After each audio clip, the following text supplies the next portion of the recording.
5 godina sam ja se pitala, pa Bože, šta sam ja tu pogriješila, šta je moja porodica, pa mi nismo mrava zgazili, one klasične, zašto meni, i nakon 5 godina kad se taj neki klik dogodio, ja živim jedan drugi život i kažem, hvala ti Denisa što si odabrao da ti ja budem mama. On je uljepšao moj život, moje porodice i naučio me pravim životnim vrijednostima. I nikad se ne bih, sada me neko pita, da li bi ponovo, ja bih opet i ponovo isto. Kažu, kad dobijete dijete s teškoćama u razvoju, to se tretira kao da ste izgubili najbližu osobu. Je li moguće da ja nekom trebam objasniti da jedna zgrada mora imati pristup, da bi jedna mama mogla otići sa kćerkom u kolicima da kupi hljeb, da bi imalo šta da jede? Od ponedeljka USAID je raskinuo ugovor. Raskinut ugovor, dakle dobili smo mail gdje je, ne postoji više, dakle USAID kao naš partner. Ne postoji mogućnost da se ugasi? Pa ja to neću da svaliti. Ali ovo je sad ispit za našu BiH vlast. I to je ono, apropo, sad ću se opet vratiti, ali mislim da je sve ovo uvezano, kad smo rekli Pazarić imamo nakon smrti roditelja. Ne. Roditelji dok su živi, na kraju biraju Pazarić. Jer ih sistem na to tjera. Mi imamo ogroman broj u korisničkim svojim dosijajima gdje je mnogo sad veći problem porodici tipično dijete nego dijete s teškoćom u razvoju koje je krenulo pogrešnim putem, pogrešno društvo, droga, vršnjačko nasilje. Zašto? Ja tamo imam pažnju, onu koju nemam dovoljno kod kuće. Dakle, evidentno je 70% razvoda brakova. Statistički dokazano. 70% razvoda brakova. Nasilje nad ženama unutar ovih porodica je, o tom niko ne zna. Svaka možda 3., 4. mama doživljava nasilje od svog supruga. Hvala što mi se Denis dogodio. I sve što se događa ima svoje razloge. I zahvaljujući njemu, ponavljam, danas sam tu gdje jesam i Denis i ja smo napravili neke pomake.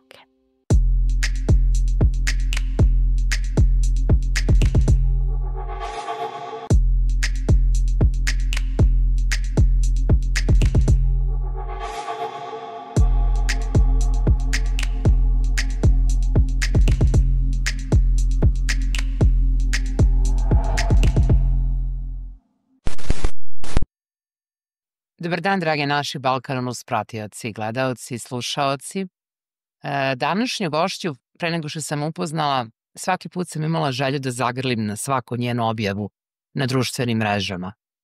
I kako to obično biva da krug dobrih ljudi uvek negde postoji, zahvaljujući dragoj našoj zajedničkoj prijateljici Arijani Saračević-Helać, današnji razgovor ćemo voditi i samo da znate, od danas pa nadalje ona je moja nova najbolja drugarica, jer je pokazala da je nemoguće moguće. Ines Kavalac, dobar dan.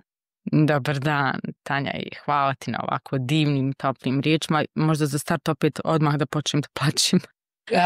To je sigurno zagarantovano i uopšte ne želim da bežem od toga jer sam negde u današnje vreme bez emocije, empatije, okruženi nekim robotima koji su samo čovekoliki, vrlo ponosna da imam emociju, pa kakva god da je.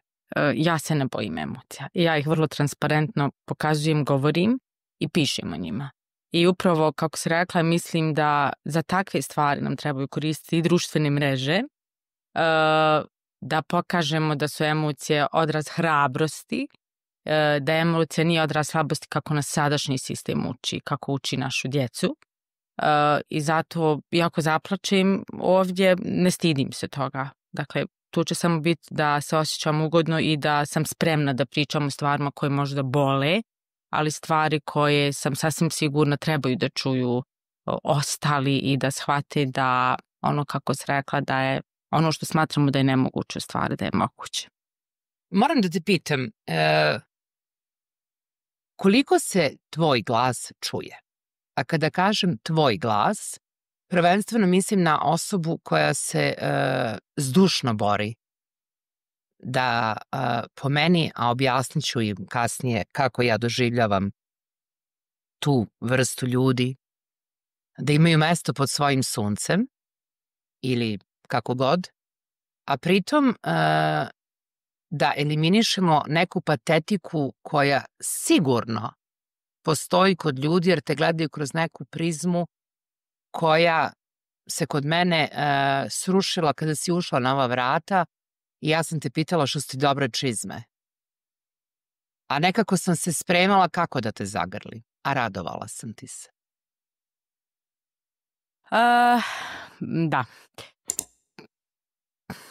Predstavljam i pričam možda najteže životne priče i predstavljam populaciju koja je nevidljiva.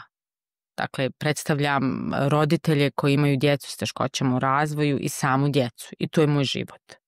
Dakle, ja živim jedan život različitosti, život posebnosti i nastojim da se odnosno da se mnogo više čuje o ovoj populaciji.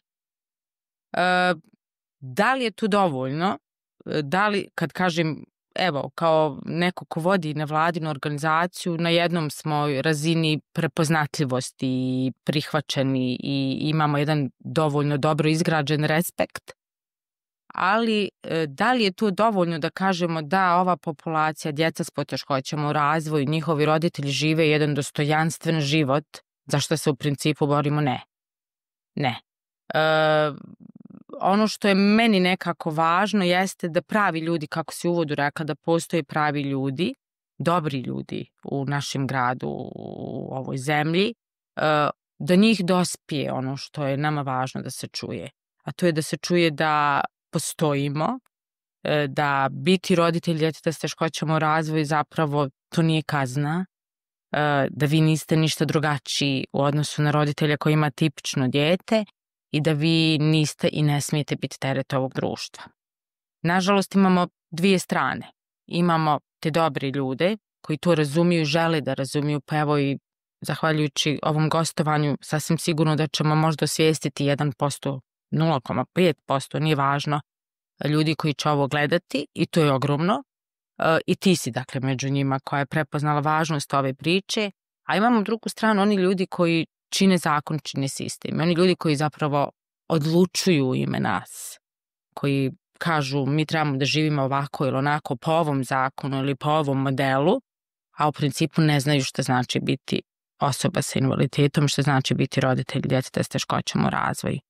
Težak je ovo posao, ako ga mogu nazvati posao, ovo je moja ljubav.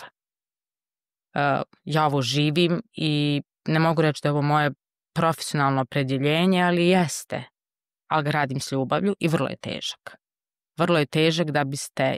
Težak je prvo sa emocionalnog aspekta. Vi morate nekom dokazivati da vi, vaše dijete ili bilo koje drugo dijete nije čudo.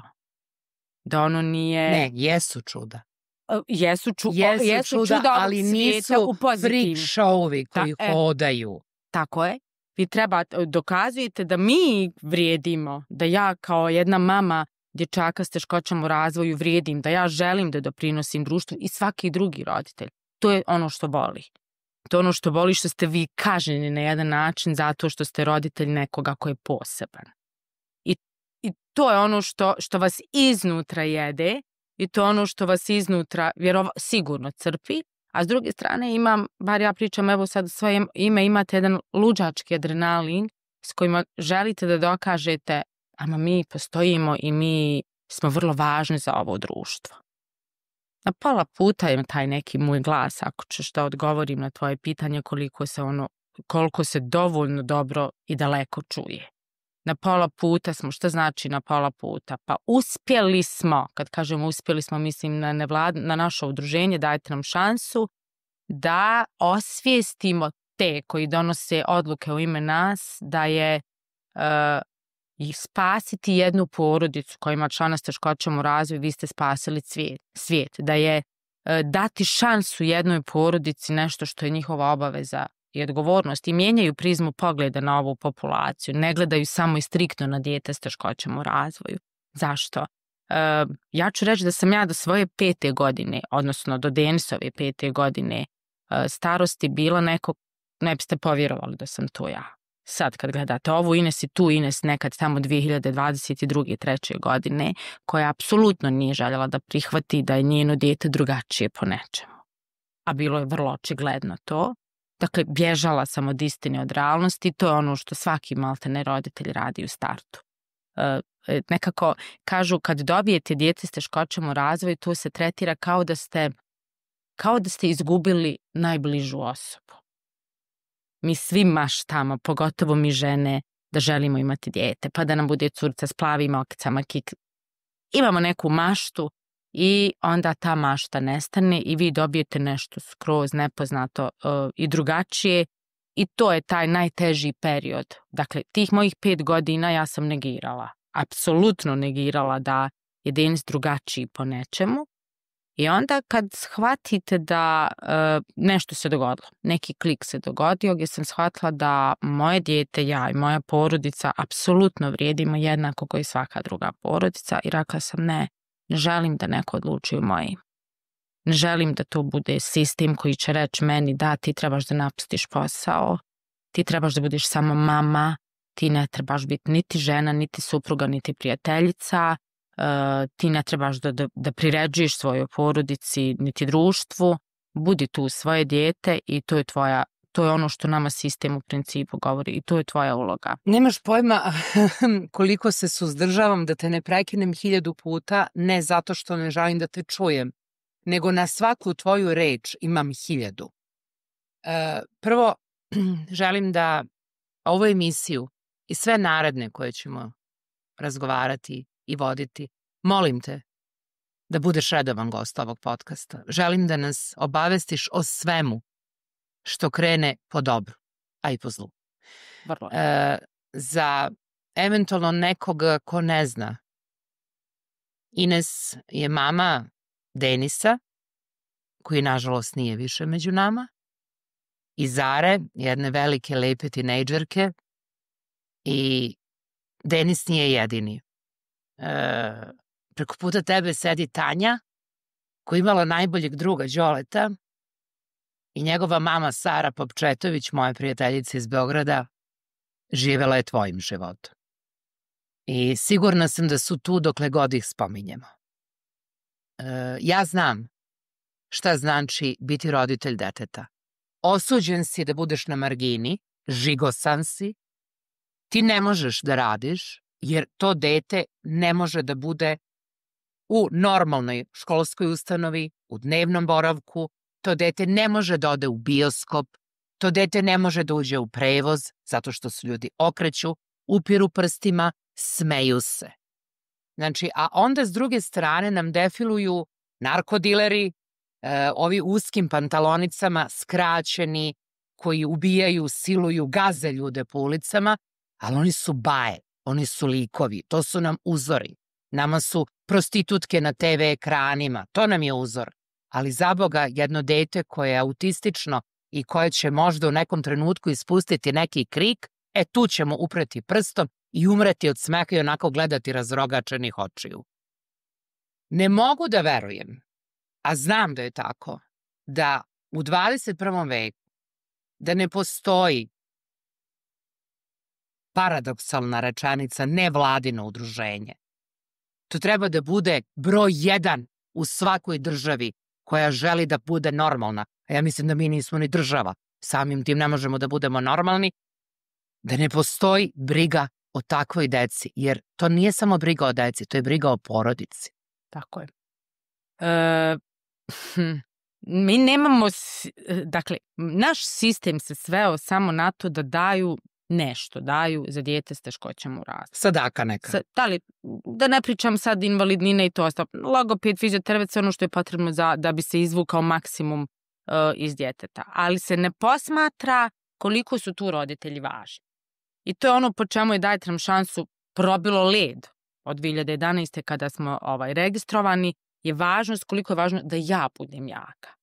Da ja kao mama prvo prihvatim činjenicu da je moje dijete drugačije po nečemu. Činjenicu da možda moje dijete nikad me neće nazvati mamom. Da možda nikad neće prohodati. Da moje dijete neće nikad samostalno jesti sve ono što je realnost. I da nikada neće moći da kaže da ga nešto boli. Ne. Dakle, to je broj jedan. A sa druge strane, vi ste nevažni za ovaj sistem. U smislu kao roditelj nevažni. Kad kažem zašto nevažni. Zašto se ja živim 2 života. Evo, ja živim sistem tipičnosti, sistem različitosti. Moja Zara je tipična djevojka, Denis je dječak s teškoćama u razvoju. Ja sam mama koja živi 2 različita sistema. Meni je društvo dao jedan sistem koji me vodi kroz život. Kakav je takav je sa Zarom. Od samog rođenja, pa vakcina, pa sistematski, pa jaslice, pa jaslice, pa vrtić, pa škola. Dakle, sistem neki koji prepoznaje važnost podrške porodice, da se razvija, da raste, da imate jednu funkcionalnu porodicu, jer svako dijete treba zdravu porodicu. A sa druge strane, vi ste neko ko nema ništa to. Vi ste neko ko treba 24 sata da bude ne samo mama, nego sve ono drugo što vaše dijete treba. I da budete psiholog, i da budete pedagog, i edukator, i rehabilitator, i fizioterapeut, sve ono što jedno dijete s teškoćama gotovo svako treba. I to su 2 potpuno različita sistema. I ja onda stanem i kažem, ali jel se ja razlikujem kao mama Zarina i kao mama Denisova?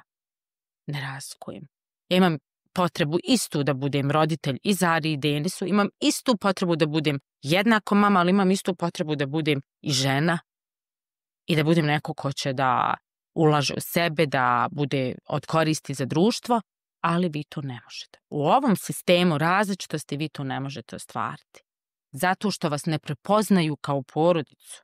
Ne postoji zakon, sistem, institucija, bilo šta koji će se striktno baviti samo isključivo porodicom koja ima člana s teškoćama u razvoju.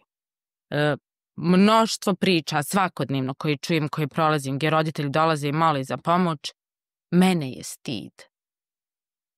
Za šta se mi borimo u 21. vijeku?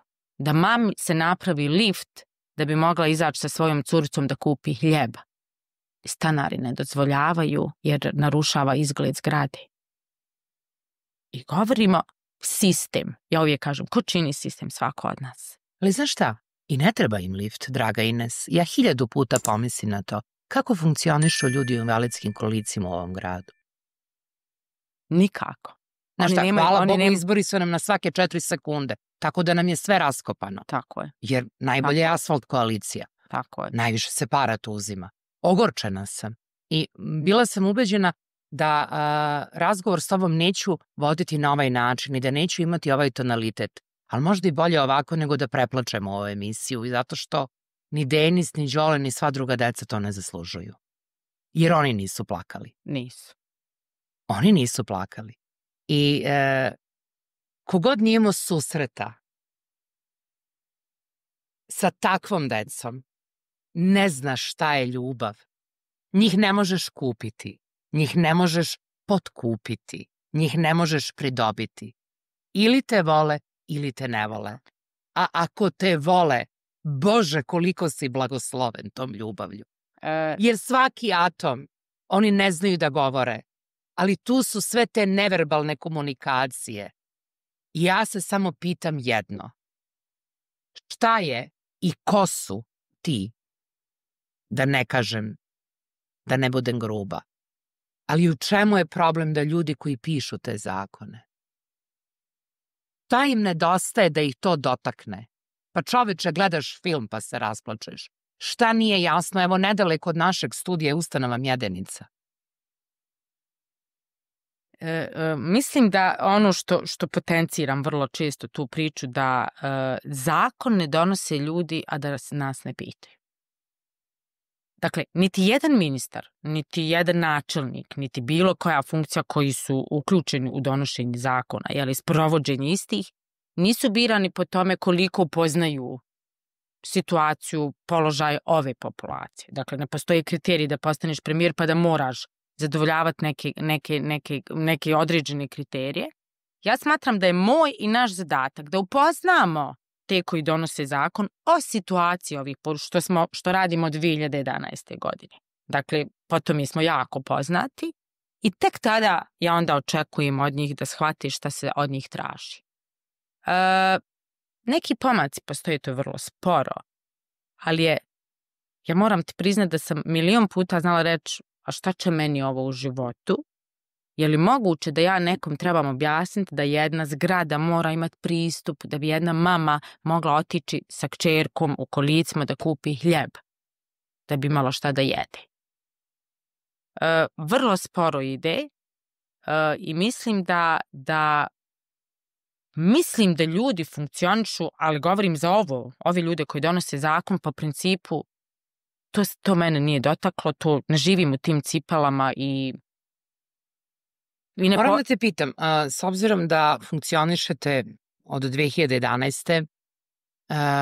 Da postoji 7 regionalnih centara, da u centru postoji mogućnost individualnog rada, terapeutskog pristupa, logopeda, potreba fizijatra, psihologa, da imaju deca da provedu dan, dečiji dnevni centar, da postojite kao neko ko je spoznao potrebu da postoji neki mobilni tim, da postoji usluga prevoza, transporta. Znači, pružate sve da bi to biće dok je živo, koliko toliko prolazilo kroz neke svakodnevnice što lakše. Ne mogu da prihvatim, a znam da je istina, da su ta deca i ti ljudi na margini ovog društva. I da za sve postoji institucija. I moram te pitati, znam da je pitanje velikog broja roditelja. Šta će biti sa mojim detetom kad mene ne bude bilo? To je pitanje na koje nema niko odgovor. Dakle, na dnevnoj osnovi roditelji zovu i traže, recimo, sastanak da vide šta se radi po pitanju toga da oni mogu mirno da umru. Šta će se desiti sa njihovim djetetom kad odu, računajući da će ići po nekom prirodnom slijedu, jeli? Da će roditelji otići prije djeteta. Da to pitanje odgovor nemam niti ja, niti bilo ko u sistemu. Ono što trenutno postoji kao opcija jeste Pazarić i ostale ustanove. Pazarić je ona ustanova o kojoj smo imali prilike da se upoznamo sa decom vezanom za radijatore u fekalijama. Da, sjajno. Dakle, jedna od ustanova, koliko ih 7 u federaciji čini mi se ima, to je jedini trenutni odgovor koji roditelji mogu dobiti, imate Pazarić. Ali ajde da se vratimo na to, ne šta će biti sa mojim djetetom kad mene ne bude. Nego šta ćemo s njim dok smo svi tu? Nego mi imamo situaciju, zašto smo mi uopšte otvorili servisni centre, odakle servisni centri kao ideja, dakle oni postoje u zemljama, evropskim zemljama, razvijenim zemljama, dakle to nije izmišljena topla voda. Izvini, samo da te prekinem, s obzirom da sam juče videla da je gospodin Musk ukinuo USAID. Znam da imate kantonalnu podršku, znam da nije dovoljna. Da li je raskinut vama ugovor sa USAID-om koji je bio glavni finansijer svega što ste radili za porodice i decu? Od ponedeljka, da. Od ponedeljka USAID je raskinuo ugovor sa vama. Raskinut ugovor, dakle dobili smo mail gdje ne postoji više, dakle USAID kao naš partner. I da, naravno da nam je to šokantno, naravno da to sad nastojimo iznaći način da se ne dogode nikakve promjene. U smislu promjene da roditelji ostanu bez nas, da porodice ostanu bez nas. Postoji mogućnost da se ugasi? Pa ja to neću dozvoliti. Ja to ne smijem da dozvolim. Mi to ne smijemo da dozvolimo, a da li su moguće da se zatvori jedan od servisnih centara, prosto je to moguće. Ali... Koliko je potrebno na mesečnom nivou da bi vi funkcionisali? Možeš li mi neku cifru reći? Mogu. Nas je dakle 19 uposlenih. Mi nismo malo udruženje. Dakle, mi smo jedna institucija, 19 uposlenih sa 14 različitih usluga koje pružamo, koji su besplatne za porodice, za 974 porodice. Koliko ih imamo sad u bazi, nama treba na mjesečnom nivou 43.000 Marak. 20.000 eura. Da, 20.000 eura. Na mjesečnom nivou. Da bismo zadovoljili sve operativne troškove. Od benzina, plata, režija i svega ostaloga. Da. Nisu tu... Jel vas stid? to nisu nikakve cifre. Za 970... Za 1000 ljudi. Da, dakle, na mjesečnoj razini pružamo oko 2000 usluga. Dobro. Hajmo ovako, hipotetički, nema vas. Pa mi smo to, kako se ovo dogodilo sa USAID-om? Naravno da je meni taj mail u ponedjeljak, negdje u 5-6 popodne sam ga dobila, to je bio šamar, jeli? Taman ste se nekako kao želite dalje da idete, želite da razvijate dalje sve ono što roditelji trebaju i sad ste nekih 10 koraka ponovo unazad i sjela, kako sad nakon svog dešavanja mog u životu, mislim da se sve događa s razlogom i onda kažem ok, i za ovo ima razlog. Pa gledaj, USAID je od 2014. godine naš glavni partner, to je nepunih 10 godina, odnosno 10 godina. Uložili su preko milione, ne samo za dajte nam šansu, nego za sve servisne centre. Uložili su preko milione. Ok, ali ovo je sad ispit za našu BiH vlast. Ja sam kao porodica i sve druge porodice imale su ovo što smo mi mogli da im pružimo. I to njima daje određenu sigurnost, jednu dobru, dakle, sigurnost. Ok, to znači, dok imamo USAID ili neku jaku međunarodnu organizaciju, mi možemo biti sigurni. Mi možemo biti sigurni i neka naša osnovna ljudska prava će se zadovoljiti. Aha, sad odlazi USAID i to znači da mi više nemamo nikakva prava. Da ove porodice... Samo da razjasnimo, da neko ne pomisli da ste vi američki državljani. Ne. Vi ste, znači, državljani Bosne i Hercegovine. Pa da ne pomisle, možda neko sluša, znaš, pa pomisli da imamo 983 porodice Amerikanaca ovde, o kojima brine USAID. Ma ne, pričamo o Bosni i Hercegovini, našim građanima, a USAID je uložio sredstva da bi se otvorili servisni centri, da bismo pružili našim porodicama na nivou kantona besplatno. Dakle, nijedna usluga se ne plaća. Dakle, USAID je napravio to što danas roditelji imaju. A mi kao dajte nam šansu smo tu sada gdje jesmo, zahvaljujući USAID-u. To znači, onako prosto rečeno, sada BiH vlast, evo da pričamo o kantonalnoj vlasti, ima gotov proizvod. Oni imaju gotov proizvod. U smislu jake organizacije, sistema rada, sve ono što je potrebno da bi se dokazao kvalitet rada. A da te pitam, čujem da je to popularno. Može li se preko vas malo oprati para? Da mi vama, na primjer, uplatimo 400.000, vi zadržite 20, a nama vratite. Možda ne, a? Što se tiče nas, ne, ali ću ti na to pitanje odgovoriti sljedeće. Jako mnogo ima nevladinih organizacija. Pa su nečije te nevladine organizacije. Znaju biti nečije nevladne i upravo na taj način se znaju prati novci. Ono što je ogroman kiks kod nas, kad kažem kiks pričamo o federaciji, jeste da kod nas ne postoji zakon, niti pravilnik koji jasno definiše ko su nevladine organizacije korektiv sistema ili koje nadomješćuju ono što sistem ne može da pruži. Niti jedan sistem ne može pružiti kolike su potrebe, evo da pričamo o ovoj populaciji. Dakle, svi smo u istom košu. I mi koji smo, 10 godina za nas je stajala najjača međunarodna organizacija, dakle USAID, koja je uložila preko milione, uložila u naše ljude. Dakle, u naše ljude. Da li se za tih 10 godina pojavila jedna domaća kompanija da pita treba li vam šta? Dakle, ovako, je li moguće da od tih 983 ljudi nijedan roditelj ne radi ni u jednoj kompaniji koja negde nekog upošljava, pa da taj neki poslodavac ima svest da ta majka koja dolazi da radi ne zna da li je to dete gladno i žedno, jer oni ne umeju sami ni da se nahrane, ne popiju vodu. Moguće je, zato što od tih 974 ne znam koliko postotno ih radi. Da, ne mogu da rade. Ne mogu da rade. Ti nisi radila, ali tako? Ja sam, kada sam dobila Denisa, radila sam do kada se Denis rodio i napustila sam svoj posao. Dakle, prosvjetni radnik, napustila sam svoj posao jer nemam vrtić, nemam jaslice, nemam instituciju koja bi dala Denisu podršku za ono što je njemu bilo potrebno, a da ja budem sretna što sam mama najposebnijeg dječaka. Ne da budem kažnjena, nego da budem sretna, da odlazim na posao, da dođem po svoje dijete, da idem kući i da živim život kako živi svaka porodica koja ima tipično dijete. Odlično. Super uvertira. Sad će se verovatno neki javiti, pa eto, postoji inkluzija. Obožavam te termine, sve si rekao, ništa nisi rekao. moje shvatanje tumačenja ovih parazita državnih koji donose odluke u ime nas, oni doživljavaju inkluziju na način da sada ja treba da upišem svoju devojčicu koja je gojazna.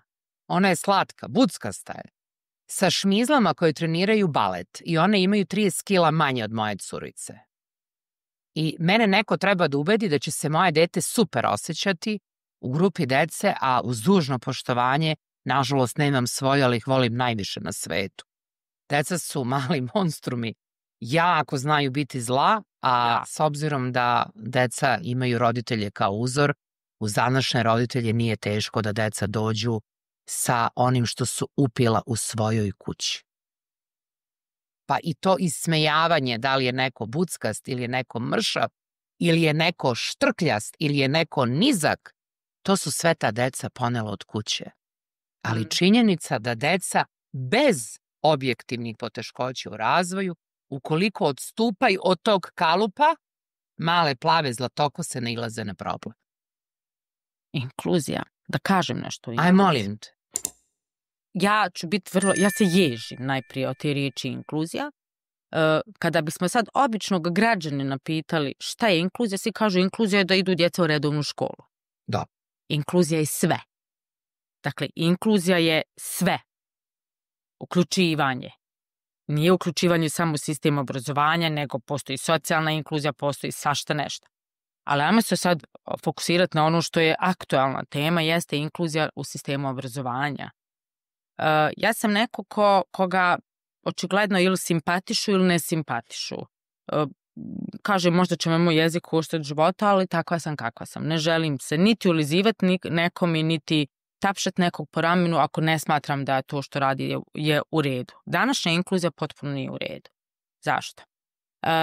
Evo pričamo o kantonu Sarajevo, neću dalje. Dešava se da se daje mogućnost na izboru roditeljima. Ja sad imam pravo to da pričam. Na mogućnost na izboru roditelja. A imamo roditelja koji nikada nije prihvatio činjenično stanje da je njegovo dijete drugačije od onog djeteta, tipičnog djeteta. Da njegovo dijete treba potpuno drugačiji pristup, potpuno drugačiji nastavni plan i program, sve ostalo. I roditelj po svaku cijenu želi da upiše dijete u redovnu školu. Jer ga boli. To je sad neka druga tema možda o kojoj možemo nekad pričati. I ono upisuje, a njemu dozvoljava sistem da kaže ja želim da upišem svoje dijete u redovnu školu. A ono, recimo, neverbalno je. Ne može da kontroliše, dakle, toalet, ni trening nije još usvojen. Dijete koje ne razumije o čemu pričamo. Dijete koje je možda agresivno, dijete koje je možda autoagresivno. Dakle, dijete koje ima takav oblik ponašanja u skladu sa njegovom dijagnozom ne može biti sretno i zadovoljno u sredini. Prvo je to dete kažnjeno, a i ta druga deca se dovode u neprijatnu situaciju. Totalno. Jer su premali za empatiju i bilo kakvu vrstu reakcije pomoći. Jedino što može da se desi zid i udaljavanje. I onda imamo, dakle, današnje ministarstvo obrazovanja, kantonalno ministarstvo obrazovanja dozvoljava da svaki, odnosno ne da dozvoljava, nego je naglasak da svako dijete treba da se upisuje redovnu školu. Po konvenciji koja kaže svako dijete treba da ima jednako pravno u obrazovanju. Tretiranje te konvencije je potpuno pogrešno. Kad kažemo jednako, to ne znači Tanja, ti i ja smo u ovoj čaši, trebamo biti obje u istoj čaši. Jel su to one haljine one size koje mogu da obučem i ja ti? Bravo. Otprilike, odlično, hvala ti, odlično si to uporedila. Dakle, tebi treba čaša crvene boje, meni treba čaša žute boje. Jer je moj potencijal takav, tvoje potrebe su takve. To ne znači da svako dijete treba ići u redovnu sistem obrazovanja i to je kardinalna greška. Zašto kardinalna greška? Inkluzija bi najprije trebala da bude nešto što ćemo 28 đaka, učenika koji čini jedan razred, učiti empatiji, učiti da prihvate drugog i drugačijeg, pa da nemamo ono, wow, vidi ga kako hoda, vidi ga kako izgleda, nego da je njima to sasvim normalno da vide dijete svog vršnjaka koji je drugačiji po nečem. Ali ne na nasilan način. Ovo je za mene nasilan način stvaranje inkluzije i ne mogu, ja jasno i glasno sam govorila i kažem, mnogi me ne simpatišu zbog toga. koji forsiraju ovu priču, ne mogu sva djeca. Zašto se ta priča forsira? Je li lakše bez vas? Zašto se ta priča forsira da trebaju sva djeca u redovnu školu? Ja ne znam, ali bojim se da tu politika također upliče prste. A šta dobijaju sa tim?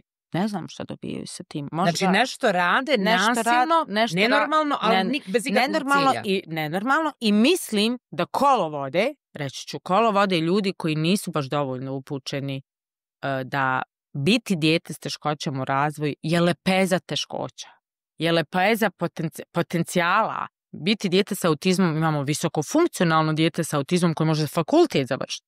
Imate ono koje treba 24-satnu pažnju i njegu. I svaka druga dijagnoza. To znači ne mogu istu čašu.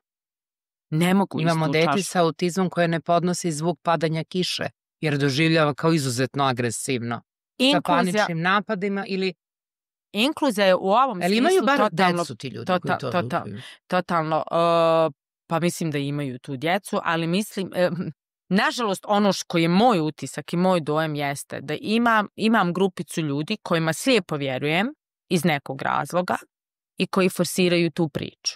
To su ljudi koji imaju djecu s teškoćama u razvoju visoko funkcionalno. Ljudi koji ne vide dalje od sebe. Ja bih nazvala da su to sebični ljudi. Koji vide samo svoje dijete, da njegovo dijete može ići u redovnu školu, da njegovo dijete može biti radno sposobno i biti na nekom, biti u radnom odnosu. Ne vide preko 50% onih koji nikada ne mogu ići u redovnu školu, koji nikada neće biti radno sposobni i koji trebaju do smrti svoje roditelje. Nikad neće biti samostalni da vode brigu o sebi.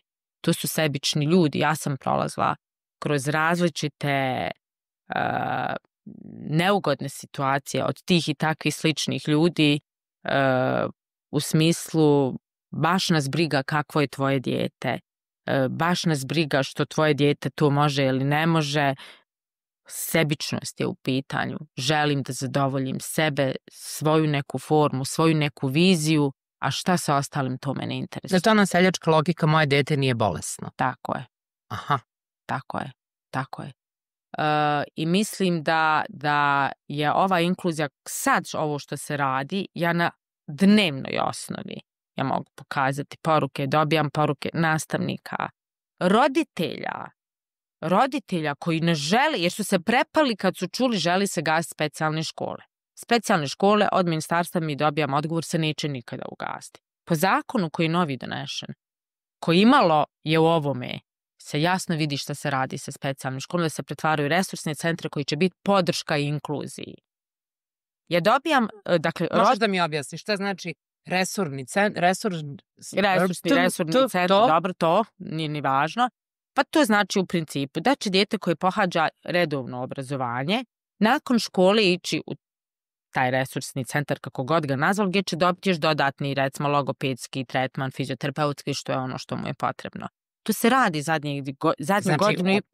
Faktički, specijalna škola ne postoji, dnevni boravak. One još uvijek postoje, ali se one lagano pretvaraju u nešto sasvim drugo. Evo, navešću jedan primjer koji je meni kardinalan. Dakle, postoji srednja škola za stručno i radno osposobljavanje. Vladimir Nazor. Dakle, srednja škola. U tu školu idu, recimo, roditelji s kojima sam jako dobra, njihova djeca kojima je oduzeta radna sposobnost, jer su na tom nivou, ali idu u školu za stručno i radno osposobljavanje, jer nema nigdje drugo. Paradoksalno. Dakle, nije radno sposoban, ali ide u školu koja će ga radno osposobiti. I kad završi tu školu? To je 2-3 sata kući. A kad završi kao obrazovanje, kući. Dakle, kući. Ono što je najbolnije za roditelje i ono što ja zaista, dok još budem imala još više snage, ja imam neku svoju ličnu viziju i misiju, jeste da ohrabrim roditeljima, da im kažem da što god da završi naša djeca, specijalno, evo redovno, bilo koje obrazovanje, uglavnom ta djeca nakon 18. godine ostaju u kući. Ne zapošljava ih niko, oni koji mogu. Imamo mi zakon, na svakog 16. mora biti zaposlena osoba sa invaliditetom, radije će platiti porez tako dalje, nego zaposliti osobu sa invaliditetom. Imamo tu situaciju, imamo oni koji potpuno nisu radno sposobni i ostaju u kući. I tad je sistem totalno zakazao. Tad, nakon 18. godine, su roditelji, ja kažem, to su definitivno onda zatvorene porodice. Ja sam doživjela da imam djetetu 18 godina, zahvaljujući servisnim centrima kojima ja da bih mogla da radim i da razvijam sve to, ja sam morala ići na posao i Denis je išao sa mnom. Da toga nema. Kuća. A onda kažem, penzioneri od invalidnine. Koliko je invalidnina? Pa sad je negdje 700 maraka, 800 povećana, a tad je bila invalidnina i tuđa njega i pomoć, sve to skupa je bila oko 400 maraka. 400 maraka, Tada, znači to je 12 maraka dnevno. Tako je, oko 400, sad je ona povećana na nekih 800, sad ne znam tačno. I to je ono, apropo, sad ću se opet vratiti, ali mislim da je sve ovo uvezano, kad smo rekli Pazarić imamo nakon smrti roditelja. Ne. Roditelji dok su živi, na kraju biraju Pazarić. Jer ih sistem na to tjera. Zašto? Ili da stvarno budeš socijalni slučaj. To znači, evo ja ne radim, suprug radi, živjeti od jedne plate, a pritom imati dijete s teškoćama u razvoju koje mnogo više iziskuje da biste mu pružili ono što ono treba, dakle mnogo više sredstava, je prosto nemoguće živjeti. I onda roditelji dođu u situaciju, ja sam prošli mjesec, ja bih sad plakala, imala 3 poziva roditelja sa molbom da im pomognem da ne upišu, nego da smjeste dijete u Pazarić jer ne mogu više. Nešto ne žele, ne mogu psihički, ne mogu mentalno, ne mogu financijski. Zato se roditelji odlučuju ostaviti dijete. Nekad umru, nego dok su živi, jer ne mogu više. Jer nema sistema koji će reći, ok, tvoje dijete to, imaš instituciju, evo 8,5 sati, svu full koja mu je potrebna podrška stručnog osoblja, neka ima, vi izvolite u red i tražite posao, ne možete onda doći da ne možete da radite. To je sistem koji bi trebao da funkcioniše kada pričamo o socijalnoj zaštiti ovih porodica. Naš sistem funkcioniše na osnovu prava, ne na osnovu potreba. I to je sad se kao počelo raditi na tome. To znači, ja imam pravo na pelenu. Evo, s čime se mi susrećemo. Dok dijete je usvojilo toaletni trening i ne trebamo više pelena, roditelj neće da vrati. Mi kažemo, vama ne treba više pelena. Ne, on ide svaki mjesec po formular da mu doktor prepiše. Kaže on, ali to je moje pravo. Mislim, i to govori o našoj svijesti. Ali nije samo što je pravo, nego proda pelene. Paket pelena je koliko? 40 maraka da bi preživio. Ne samo zato što on ne razumije da to pravo ne mora biti vječito. Ti si imao to. Ne mogu da ih osuđujem, jer on koristi pravo. Tako je. A šta je sa obavezom države? Mi pričamo, par puta si rekla, od 2014. godine USAID je naš glavni pokrovitelj. Tako je. A šta je sa decom koja su živela 2000. 1992. 3. 7. Šta je s tom decom? Kad nije bilo USAID? Nikad neću zaboraviti jedna mama koja je među prvim našim korisnicima, bila ona je sad u ovom momentu i uposlenik koja je izgubila isto tako dijete, je došla i rekla, napala je neke mame kojima je po 30, 40, 50 starije su godine, rekla, nešto su kritikovale. Znate, mi smo nekako, čini mi se, društvo koje je uvijek spremno da kritikujemo nekoga i nešto. I ona je rekla, šta ste vi radili 50 godina, koji živite život različitosti, sjedili ste skrštenih ruku i nogu, niste mene kao mamu mladu dočekali sa nečim što funkcioniše u sistemu. Ja sam prvi put dobila mogućnost kroz servisne centre da odim da uradim obrve. Sjećam je se dobro, odoh da uradim obrve. I to nije za osuđivanje pogleda. Jer... Ne, čekaj, sad ide onaj komentar. Nemo, imaš bolesno dete, a tebi do sređivanja. To je vizija naša. Ti si sada trebalo ovdje da dođeš, neofarbana, uboga, jadna, za Boga ostala si bez sina. To je ono sa čime se mi borimo i osnažujemo žene mame. Da nisi loša mama ako brineš o sebi. Ako odiš sa prijateljcom na kafanu, na trening, nećeš danas da kuhaš. Nisi loša mama. Tad si dobra mama kad voliš sebe. Jer ja sam bila u periodu kad ja više nisam imala snage. Jer sam samo se fokusirala na Denisa. Ja sam bila sebi nevažna. A Zara? A Zara je to je pitanje koje, evo, opet namećemo neke nove teme za koje, evo... Pa zato što hoćeš da mi obećaš da ćemo doći još... Obećavam, jer mislim da je ovo jako važno. Zara je tipična djevojčica koja mene i muža nije imala nikad dovoljno. Sve je bilo fokusirano na Denisa, jer je tako jedino mogao da funkcioniše. Dakle, da hoće da izađe, mi ga moramo izvesti. Denis nije mogao izaći sam i biti napolju. Denis da jede, ja sam mu morala pomagati da se nahrani. I sve drugo, sve te neke osnovne životne funkcije, on je trebao nas. Zara i svako drugo tipično dijete unutar ove porodice, i to je nešto čime se mi bavimo, da mi imamo psihološke seanse za tipičnu braću i sestre, jeste da su bili i da su nenamjerno zapostavljeni. I onda dolazimo do najteže po meni situacije. Obično mlađa deca se raduju kad starija deca odu na studije. Dolazimo u sljedeću situaciju. Starija deca odlaze na povrat. Oni odlaze pogrešnim putem. Mi imamo ogroman broj u korisničkim svojim dosijajima gdje je mnogo sad veći problem porodici tipično dijete nego dijete s teškoćama u razvoju koje je krenulo pogrešnim putem, pogrešno društvo, droga, vršnjačko nasilje. Zašto? Ja tamo imam pažnju, onu koju nemam dovoljno kod kuće i dobro mi je. A roditelji, ja govorim, ovo je sad moje lično iskustvo gdje ja ne krivim se, to je jedno iskustvo koje želim prenijeti na druge roditelje, nisam dovoljno obraćala pažnju šta mi Zara govori. Ni ona nije znala definisati zašto je ljuta na mene. Ona nije znala definisati zašto me nije nikad htjela poljubiti ni zagrliti. I kad se desilo taj dan sa Denisom, toga se jedino sjećam jer sam bila nadrogirana, u bolnicu su me nadrogirali. Ona je bila na Bjelašnici, doveo je otac od kćerke gdje su bili, otac od prijateljice, zagrla me i obje smo isto vrijeme rekli: a znaš mama, možda je meni braco ostavio sad da imam više vremena, da bih imala tebe i tatu malo više. I to je meni bio klik, jedan od razloga da kažem, ali ja ne smijem stati. Ja trebam pomoći drugim roditeljima da ne dožive nešto slično i da ne unište jedan zdrav život. A to se zaista unutar ovih porodica dešava. Nemaju nas dovoljno. Ne zato što to ne želimo, nego ne mogu. To je ono zašto je važno imati institucije, servisne centre, dnevne centre. Nije to samo važno za dijete s poteškoćama u razvoju.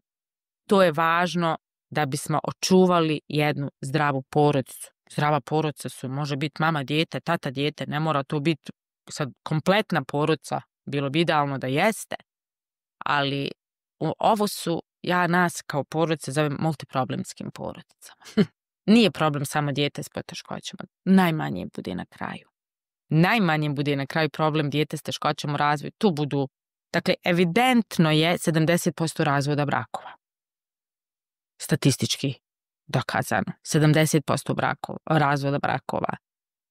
Nasilje nad ženama unutar ovih porodica je, o tom niko ne zna. Svaka možda 3., 4. mama doživljava nasilje od svog supruga.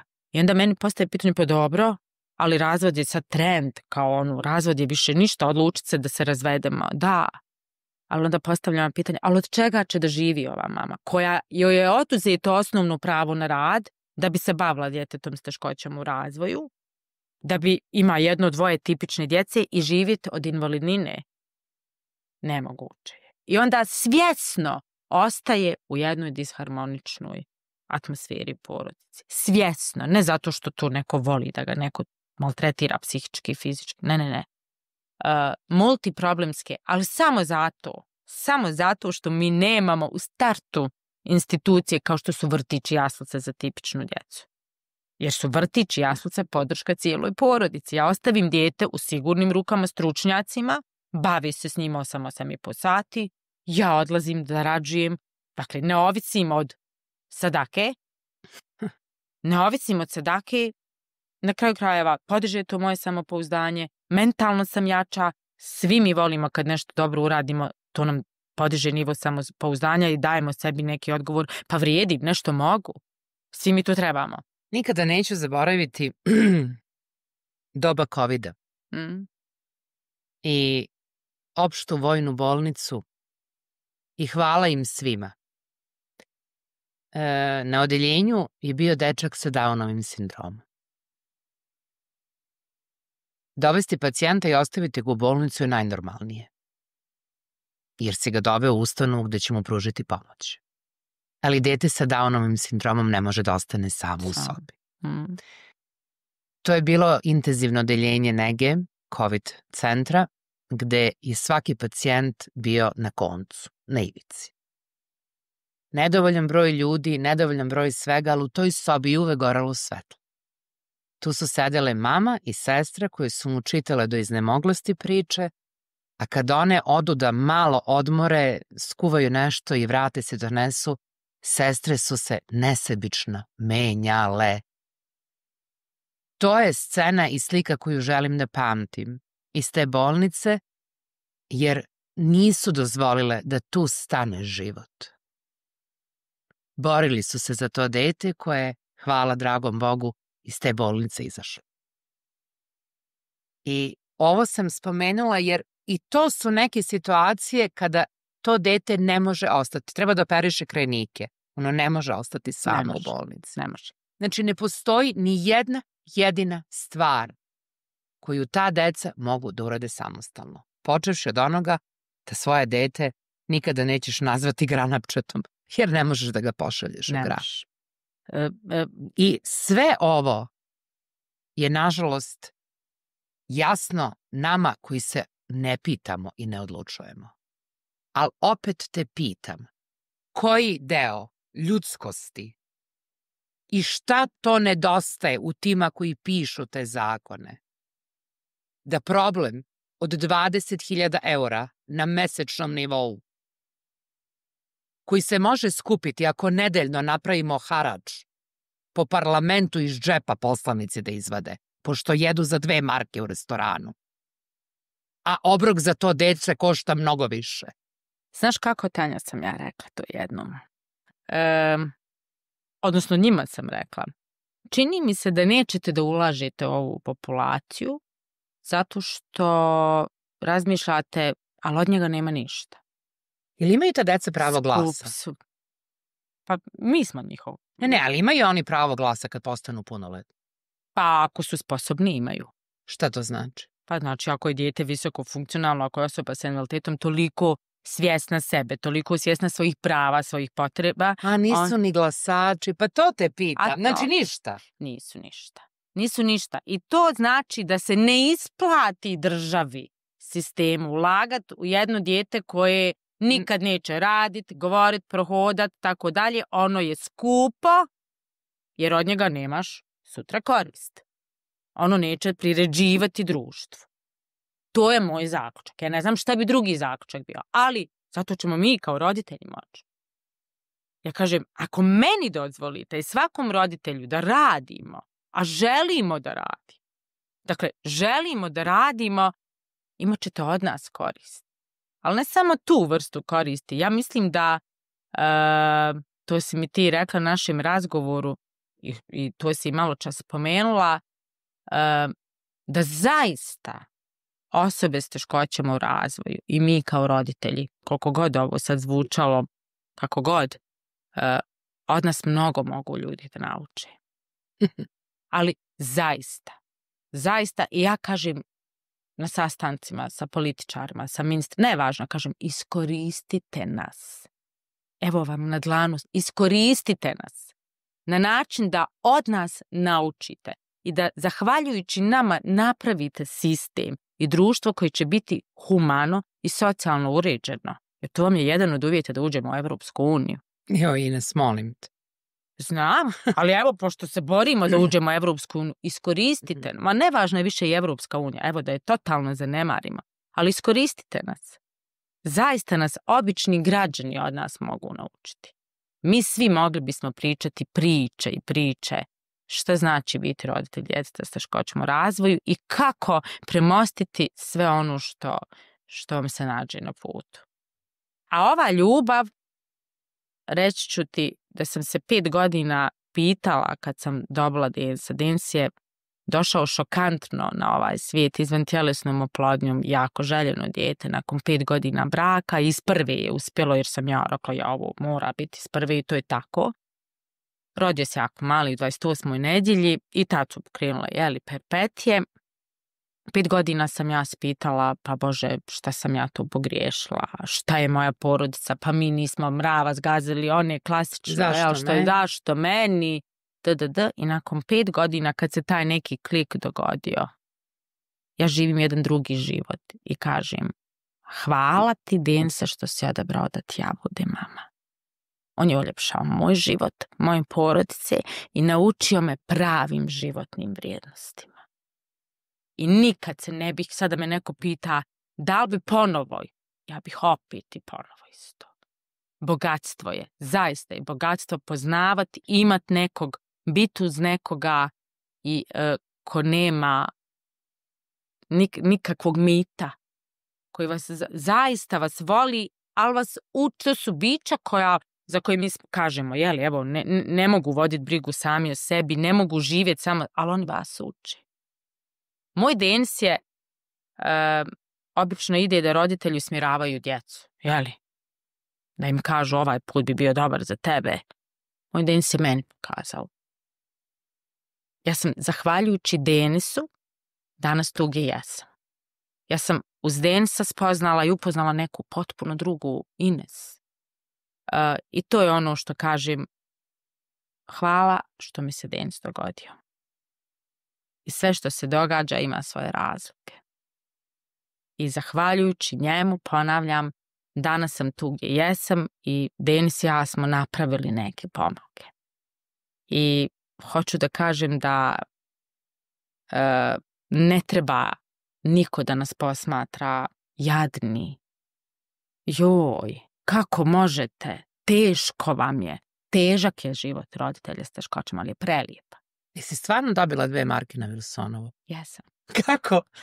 Dobila sam 2 marke, da, mislim, Bože. Pa Dens i ja smo vrlo često odlazili na Wilsonovu i obučemo se sportski trener, kao ništa, nismo napucani, mislim. I šetamo, Dens je uvijek je bučan bio, smijao se, mi smo pjevali, galamu, dokle nas je... Svi to mogu da vide na tvom profilu. Da. I neko je za nama, gospođo, jeste li sestra, jeste li mama? Rekao, mama, i 2 marke meni. Ja kažem, a i sad gledam, zašto? Mislim, ja sam ostala bez teksta, što je vrlo, vrlo rijetko. Kažem, pa malo, rekao, zaista. A sad gledam sebe, fino, pristojna trenerka, Dens, kulturno obučen. Kažem, ja zaista nam to ne treba. Kaže, eto, molim vas, brat mi je na operaciji, pa kao ta neka sadaka, tu neki taj običaj. Ja se ujedim za jezik, dobro. Ja njoj kažem, ali nemojte više ovo, molim. Vi ste mene jako uvrijedili sada. Ako želite da usrećite neko dijete, mi znamo da dijete voli čokoladica, sladoled, nešto, bombonica, šta god. Kupite to tako, pa dajte. Nemojte, molim vas, više nikad. I tad sam zapravo shvatila. I onda na kraju sam shvatila da ne trebam da krivim tu ženu. Ne, pa tako se država ponaša prema vama. Pa država se ponaša prema nama, mi smo socijalni slučaj. Automatski, kad vas vide s djetetom s teškoćama u razvoju, automatski vi ste neko koji je u stanju socijalne potrebe. Automatski. Dakle, persona non grata. Mislim, nevjerovatno je to tako i onda kažem da, ali šta sistem radi da osvijesti građanstvo? Ništa. To radimo mi. Ja sam to shvatila da je to moj zadatak životni.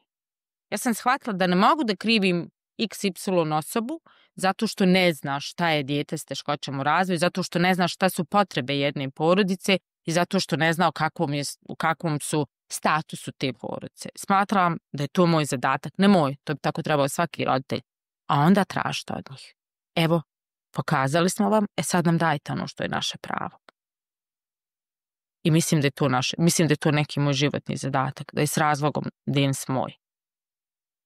Znam da si prepoznata kao jedna od heroina i dobila si priznanje. Znam da vama kao roditeljima plakete ne trebaju. Ako bi neko hteo da da i te 2 marke ili više, da li postoji neki otvoreni broj računa za vaše udruženje Da li postoji mogućnost neke transparentne donacije ili bilo čega? Da li postoji na nekoj stranici ili na vašem zvaničnom profilu gde se vide da li neke potrebe koje vi imate, pa da neko, ako do sada nije, možda napravimo neko čudo, pa neko ko odgleda ovu emisiju i shvati da za funkcionisanje 973 porodice je potrebno 40.000. To je oprema za jedan salon za nokte. Svaka druga švalerka kojoj se otvorili spa ili salon za nokte, toliko je dobila. Mi smo računali da je naša usluga kao jedna pizza u jednom jačem restoranu. Znači od 12 do 15 maraka. Da. A apropo to što sam dobila titulu, moram reći da, dakle, ovo je moj život, ponavljam, i ovo je moja ljubav. Ali znači kad ljudi prepoznaju, odnosno znači mi u smislu da na pravom si putu. Ne radiš ništa pogrešno. U tom smislu znači, ali to sam dobila od američke ambasade, to kao heroina BiH, i bila sam ljuta. Koliko zašto sretna, su to prepoznali oni? Da. Znam. Bila sam ljuta. Evo pričamo o meni, nevažno, ima još 1000 ljudi koji rade fenomenalne stvari, ali zašto to ne cijene naši ljudi i ne iskoriste te takve koji luđački žele da rade i da mijenjaju, a ne pitaju niko, niti traži da im se niti plati, niti bilo šta drugo. Dakle, doslovno se dajemo da mijenjamo, da dokažemo da je i tekako moguće promijeniti sistem, i tekako. I to je ono što mene luđački drži. Ali znaš šta, moram sad nešto da kažem krajnje bolesno. Što ste vi dobri za predizbornu kampanju. A da. Zamisli ono slikanje sa decom, pa sami Ja to los. ne dozvoljavam. Znam, draga Ja to ne Ines, zato i kažem. Ja to ne dozvoljavam. Denis kad je bio u Vladimir Nazor u školi, načelnik decembar je, pred prazničko, to, i paketići su se ti svi spremili, došao je tadašnji načelnik, da svi roditelji dođu sa djecom, da se podijele ti paketići, naravno da se uska to u novinama da je ovoliki. Ja kažem, mene nemojte nikad zvati. Oni u mene, ja sam vas da bila crna ovca. Moje dijete nije predizborna kampanja, moje dijete nije glas neki za nekoga. Ukoliko neko želi da učini dobro djelo, da usreći djecu, roditelje, kako god, može to uraditi, a da se o tome ne priča. I ja to zaista ne dozvoljam. To je ponižavajuće za mene kao roditelja i to je ponižavajuće za bilo koje dijete koje je svjesno ili nije svjesno svog stanja. I to je nešto što dok god sam u ovome nikad neću dozvoliti. Jer mi imamo dostojanstvo, mi vrijedimo i mi nismo neko koje ne razumije stvari što se oko nas dešavaju. I ko nije svjestan šta znači da vas neko pozove u decembru, da ste mu vrlo simpatični za taj mjesec. Ili u septembru kad imamo izbore, oktobar. A to se radi. To se radi, nažalost, šta se radi? Nažalost, mnoge nevladine organizacije, ali tako su natjerane, koriste to. U smislu daj da iskoristim, da dobijem to nešto što mi je potrebno da bismo dalje nastavili da funkcionišemo.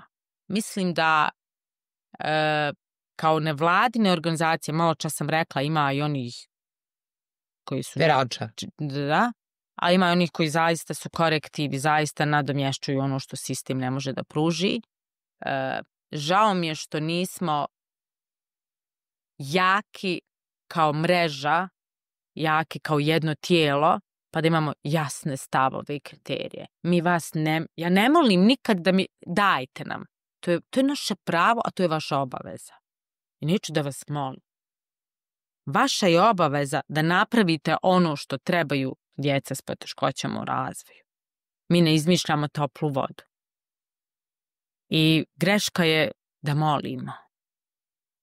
Greška je da molimo i mislim da iz tog razloga se doživljavamo kao neko s kim se može manipulisati.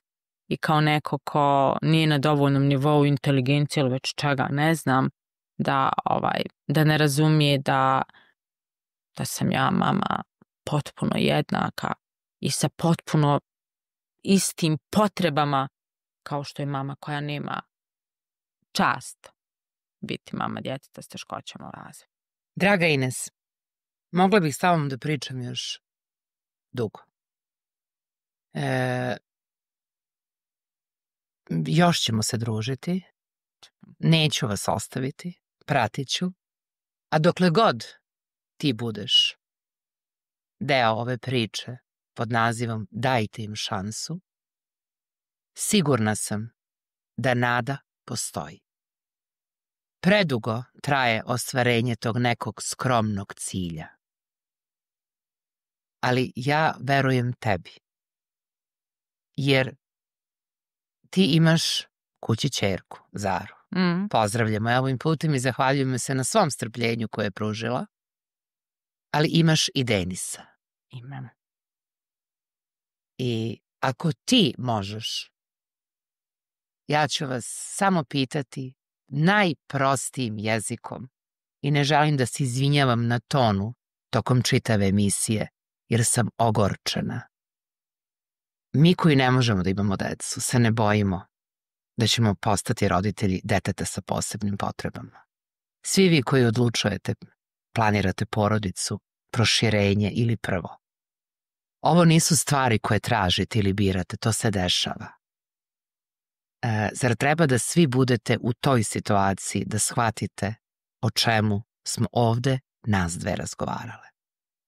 I ni na jedan jedini način, osim pitanja jel vas nije stid, ne želim da završimo ovu emisiju. A ti, ako imaš nešto, molim te, to je neko pravilo ovog podcasta i za kraj, ako postoji bilo šta, to ja kao Lajevi Krelac te nisam pitala u toku ovog našeg razgovora da bi želela da kažeš i da će se taj glas čuti, molim te. Mnogo bih ja toga mogla da kažem, ali ja sad samo želim jednu stvar da kažem. Da, a to je ono po čemu me vjerovatno prepoznaju, ne birate. Ne postoji garantni list da sutra neko neće postati roditelj djeteta s teškoćama u razvoju ili da neće postati osoba sa invaliditetom. Ne postoji garantni list da neko sutra neće sjediti ovdje s tobom i pričati ovu priču. Sistem, treba da zapamtimo, čini svako od nas. I ti, i ja, i svako od nas. I mi gradimo sistem. Nisu samo političari ovdje važni, važno je svaki građanin ovdje može doprinijeti da budemo društvo humano, socijalno osviješteno. I vjerujte mi, biti roditelj djeteta s teškoćama u razvoju je nešto najljepše što se meni u životu dogodilo. Ovo nije nikakva floskula, ovo nije da zamajavam ljude, ovo je nešto što govorim od srca. Ja sam doživjela da moje dijete ode prije mene. Ja sam izgubila nešto najbogatije u životu. Izgubila, ali Denis još uvijek sa mnom i dalje moja životna vodilja. I sve je moguće i nadmašiti sebe. A ja sam nadmašla sebe i preživjela i nastavljam dalje da pričamo o ovome i da pričamo o dobrim stvarima koje vjerujem da će se dogoditi i od kojih mi nećemo da odustanemo. Ali evo, ponavljam, ne postoji garantni list da nećemo biti sutra u nečijim cipelama, živjeti život nekog tamo. Ajmo se tako ponašati i onda ćemo biti kao društvo sretni i zadovoljni. A ljubav je ono što pobjeđuje, materijalno je nešto što prolazi. I hajmo se osvrnuti malo ka tome da moramo više da se volimo. To je od mene za sad. Jel vas nije stid?